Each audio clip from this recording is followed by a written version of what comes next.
Howdy, and welcome to Broken Tool Garage. This week we're going to be finishing up the porting on a 318 cylinder head. We're going to go over what I need to do to the intake manifold and what I'm doing to the head actual ports now. We finally got to actual porting now that we're done with the bowl and the chamber cuts.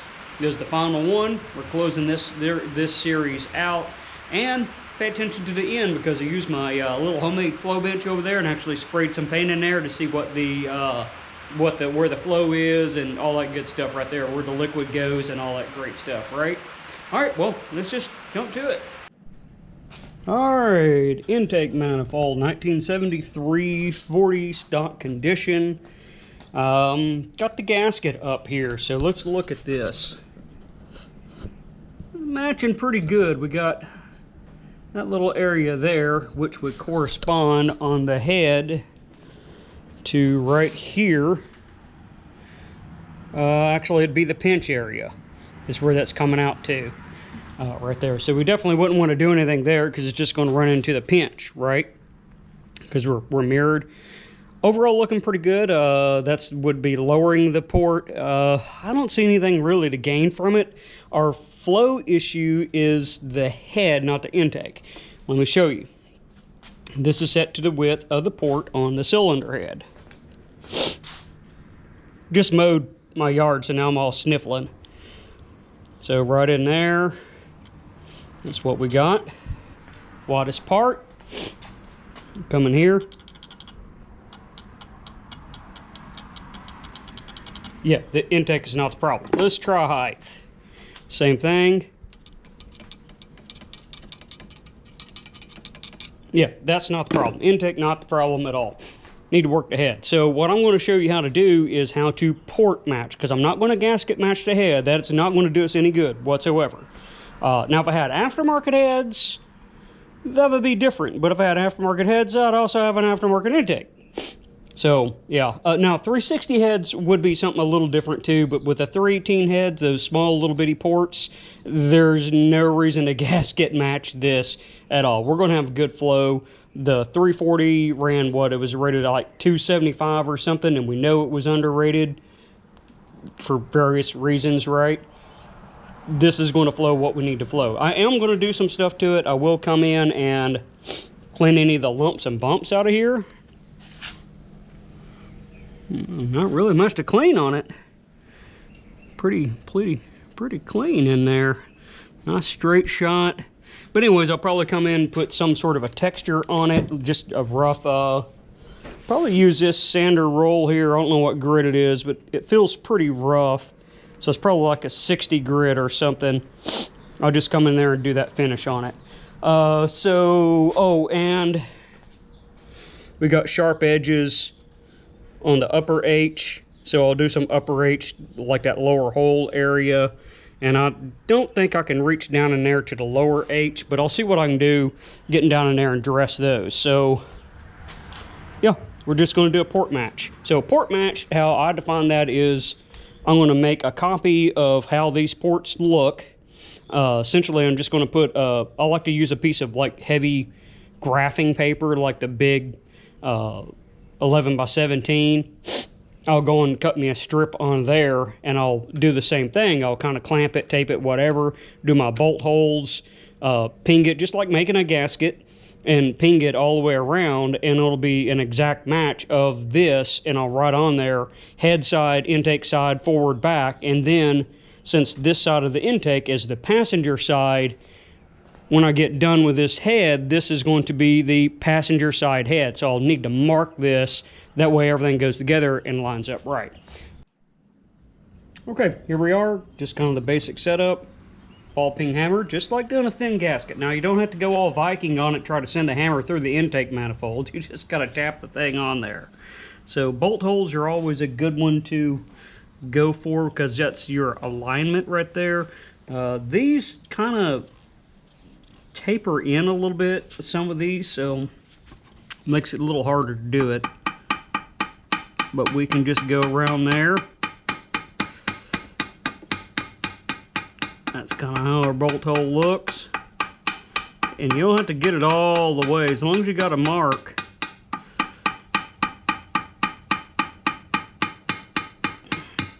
then you know where your bolt hole is. That one's a little ugly on the bolt hole because it's so, you know, the way the casting is, but you know, we're got it kind of held in place. Sometimes I'll come in here and take that out and put a bolt in it and come back with a razor or whatever. Generally know about where we're at. That's the idea, but you can see that one ain't really, you know, that's kind of how it is on certain manifolds. They cast them like that. Your 302 manifold, like your fuel injected and all that's all nice and aluminum. So we're just going to come up and do this port.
Alright, so I put that on there.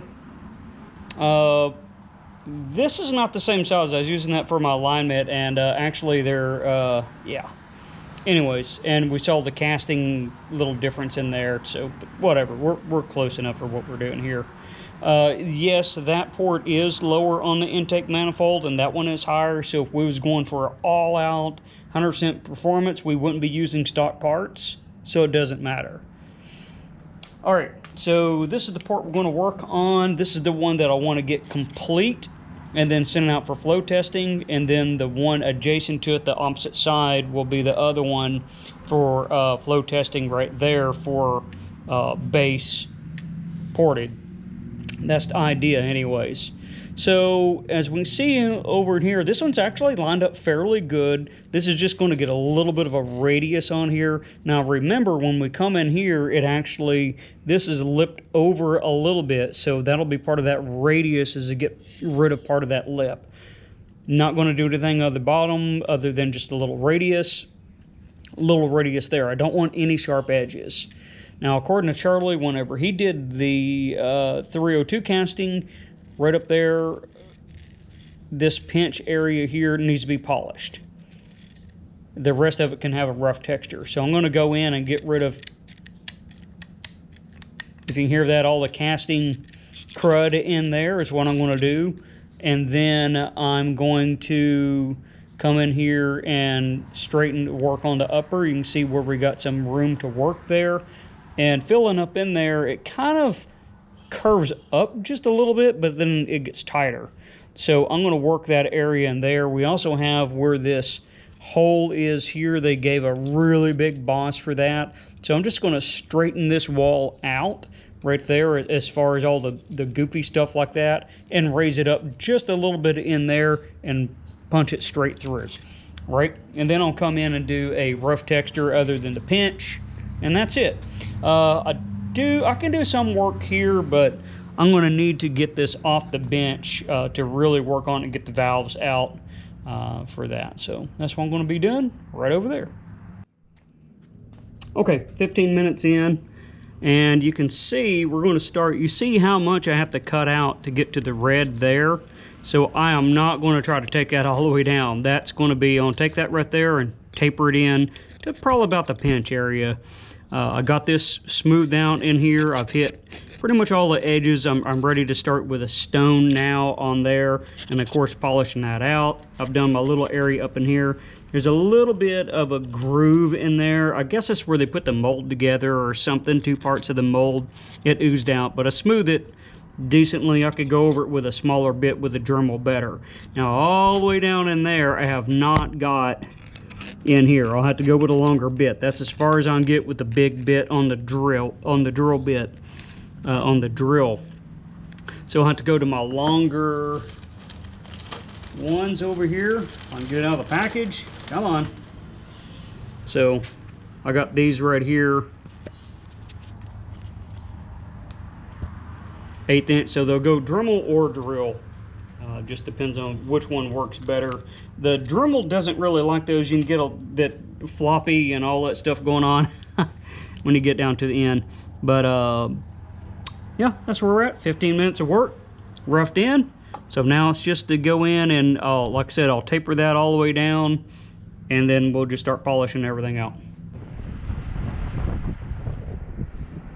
All right, 45 minutes in, I consider this done. This wall's nice and smooth. This is all radiused out in there. This is rough, but it's not as rough as what I want it to be. But it'll do. It ain't just completely sand or rolled smooth. I was able to get all the way back down in there and kind of touched it. There's still some casting stuff in there, so it gets rougher as we get down in there just because I couldn't reach it, right? All the way back in there. So pretty much everything has been touched. We've addressed the areas we need to address, and we're going to leave it alone. This is a stock 318 head after all. So what are we at? To finish one complete port and chamber, I forgot. I'll have to look at my notes. I think it was at 2 hours and 15 minutes, so plus 45. Of course, you know, it was like 10 minutes to do the little gasket thing. That's kind of fun. That's not porting, but whatever. So about 3 hours is what it takes to do one cylinder. So 3 hours times 8 is what, 24 hours roughly? Not bad. I think we're going to get some really good gains off this right here. So I do need to throw it back on the flow bench. Are there things I can finish doing? Yeah, I could take this out further. I could polish more. I could go in the chamber and polish it. But for the time that I'm putting into doing those things, the gains just aren't there. I mean, yeah, there's a little bit here, a little bit there, you know, a couple sieve film here or there, but we got the big majority of it. 80% of what I'm going to get out of this head is done. Okay, CC the stock and the modified chamber. Looks like I added about 2 cc's to this right here. So when I CC it, what I got is just my block, you know, taped it off here. But I scooched that over because the water will actually bubble up on you and make you be quite a bit off. I figured that out. And then I just use, you know, one of these right here. Got our numbers in there. This does 30 at a time. Great. And make sure to get the air bubbles out, and I just slowly fill it up. And now you can use plexiglass, which would probably be easier, but I don't have plexiglass. I have one of these from when I did the flow bench. But anyways, I filled it up, and that keeps it nice and flat, so you're not adding extra and getting a wrong number. But come up 58 and 60 on there, which is pretty much where the stock ones are. That's within that range too, so that's another good guess there. So I need to get the block back and check my piston compression distance. Once I know how far down in the hole the piston's sitting, I'll be able to calculate my compression. From there, and once I get the flow numbers on this head, I'll be able to get numbers for a camshaft and figure out what kind of cam I can run, right? All right, what'd you think about all that? And as promised, here's the pictures of all the liquid testing right there. I'll leave those up for you to gander at right there. I think it come out pretty good on my bore adapter. I got about 180 degrees of fluid on that thing, so that's a pretty good setup right there is what I think. I think I pretty much have gotten 80% out of this head of what it's capable of doing. The next 20% would take another 30 hours. So again, to recap, about 3 hours into doing one port on here, or one cylinder on here, and that's it. On the exhaust, I really didn't touch the exhaust. Not too worried about it, according to the testing that Charlie did. And the other thing is I don't have my headers, so I can't do any kind of port match, so I'm not going to do anything on the outside. So we just did that you know, unshrod the valve and bowl cut, and that's all I did to that. I didn't do anything on the port side for this video right here. All right, appreciate you watching, and see you next time on Broken Tool Garage.